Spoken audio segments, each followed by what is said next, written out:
What's trending? The economy. So U.S. companies today announced the most October job cuts in over 20 years.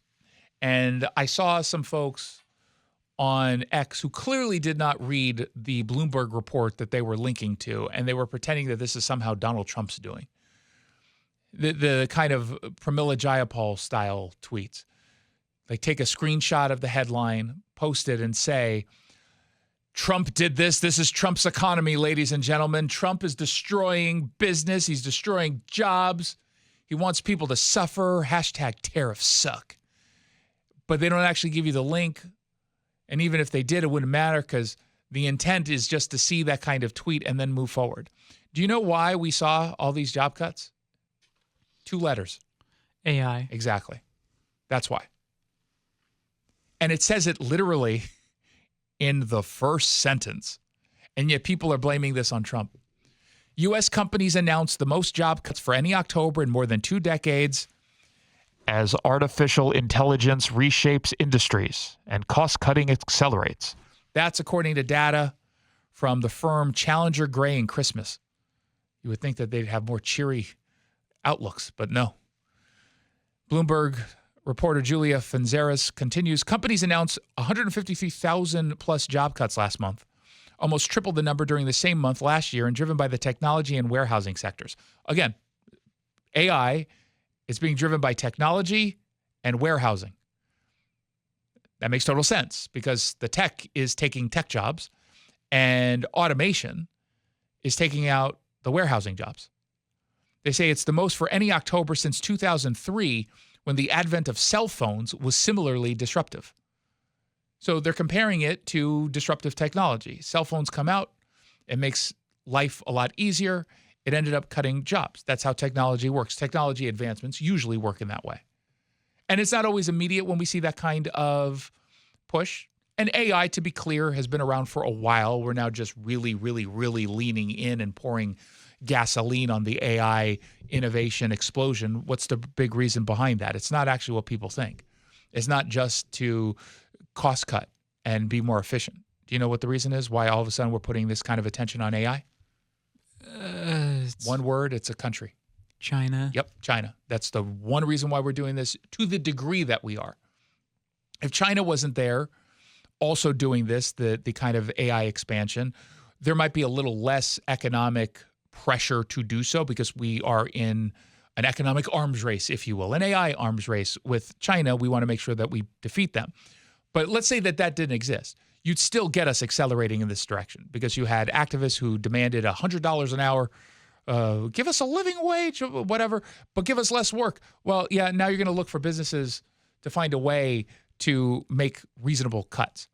They say in this report, some industries are correcting after the hiring boom of the pandemic, but this comes as AI adoption, softening consumer and corporate spending, and rising costs drive belt tightening and hiring freezes.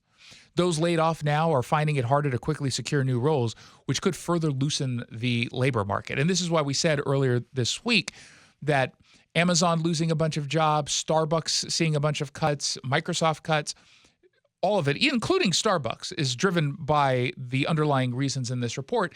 And it's going to deeply impact this housing market, both from a rental perspective, but also from a home sale perspective. And to that end, we got a new report coming out from the Northwest Multiple Listing Service, the NWMLS. We've got the story up at seattlered.com. What's going on at the same time is all this mortgage rates are starting to come down. And at the same time, you saw listings last month, October, going up a little bit, but the housing market is kind of a mess right now locally. Sales fell 4% last month, year over year, despite the fact that the mortgage rates are coming down. Granted, they're lower now than they were last month, but they were coming down last month, and you had more homes being listed. The actual number of homes on the market is pretty, significant in this region. The prices are starting to come down a little bit, which is obviously good news, but a lot of that is driven by the fact that usually when mortgage rates go down, you'll see an uptick in the price of homes when you're in a healthy housing market because people realize that They're not spending as much monthly on money that's not actually going to the home. It's going to the, I mean, that's the camp I'm in. I refuse to get a home loan at like 7% mortgage rate, right? That's insane to me. But as that number comes down, generally the housing costs go up a little bit because the homeowner understands the way decisions are made here. The median home price statewide went down 1.5% to $640,000. It's still up from September, but it's down year over year. And King County is still the highest in the state. The two counties that are second and third highest, one is surprising. Which one do you think is the surprising one? San Juan is the one that's second, which makes sense because of the island life. Snohomish County is third highest. But they say rural areas like Ferry and Columbia were the most affordable because then you have to live in very rural areas, which is not the right move for a lot of people. They've got prices that I would literally kill you for, Jackson. I would kill you to get some of the homes I'm looking at. For Well, that's not saying that. $250,000. You'd kill yourself for that deal. Yeah. And you wouldn't even get to enjoy it.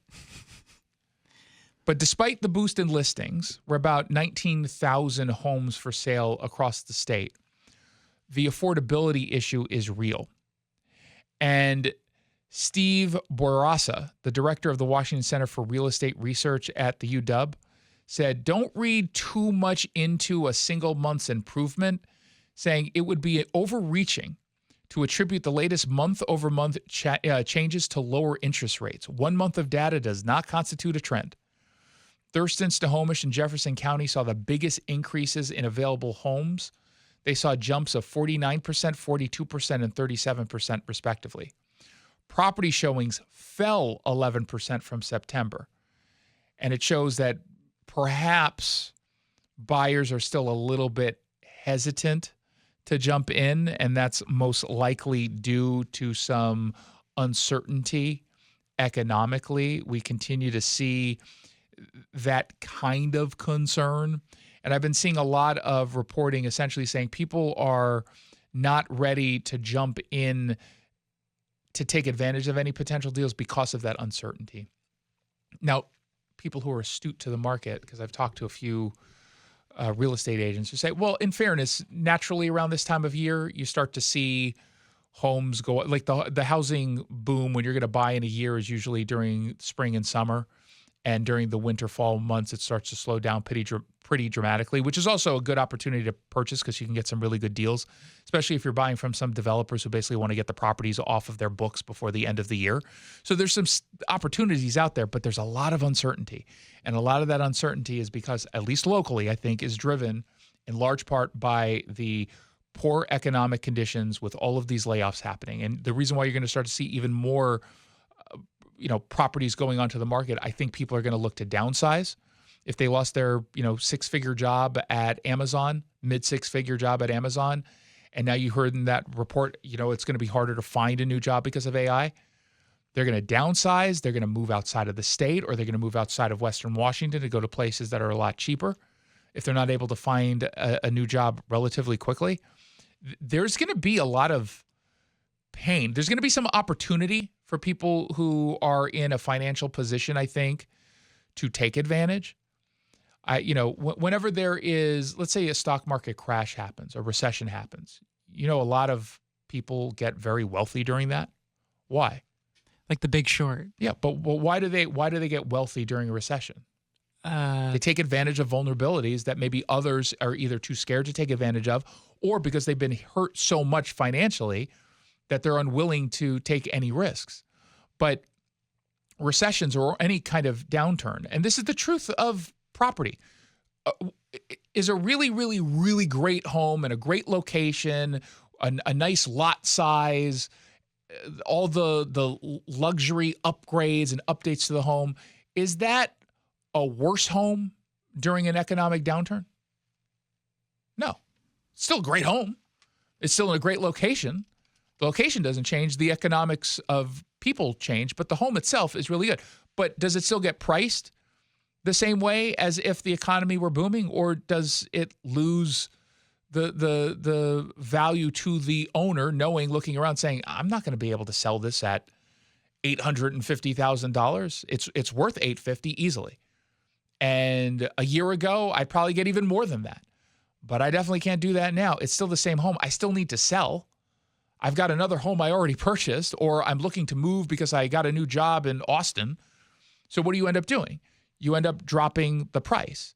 And if you're already in a reasonably good position financially, you can take advantage of that in a heartbeat, right? You can jump on that the second it gets down to $750,000, or you negotiate it down even lower than that because there are fewer people that you're competing with. But the whole idea of being in an economic downturn and acknowledging it as such, most people aren't ready to handle that. We see story after story every single year. It's actually kind of maddening when you see stories. People are having higher credit card debt than ever before. People find themselves in so much debt unlike anything they've ever seen. People are unprepared with an emergency fund at all. In fact, they don't have an emergency fund at all. That's the scary part. It kind of came to light with all the SNAP stuff. It was like all these people, like, wow, none of these people have savings, you know? Like, what's going on there? I mean, part of or the whole SNAP system itself is broken, and we don't do nearly enough to allow people to save money, or they're choosing not to save while getting the supplement. If you're not able to afford the $200 and whatever dollars in SNAP benefits, you need it desperately. Here's the $200. Could you not afford $50 and then hold on to that $50 and save it and have that grow slowly? Sure, but depending on your circumstances, your emergency fund is going to be a little bit different per person.